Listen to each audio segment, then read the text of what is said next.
Alright guys, a quick one. Here, I'll detail how to enable maximum restrictions on Samsung. So if at the end of this you found this offer informative, please don't forget to like and then subscribe.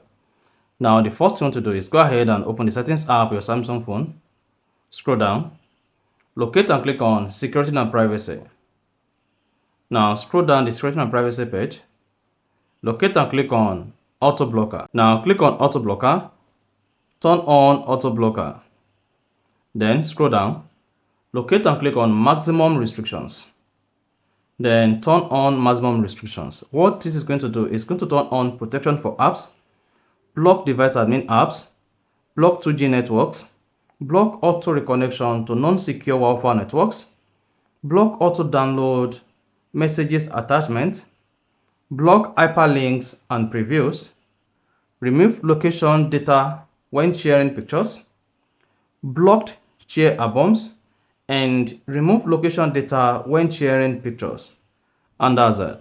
So if you found this offer informative, please don't forget to like and then subscribe.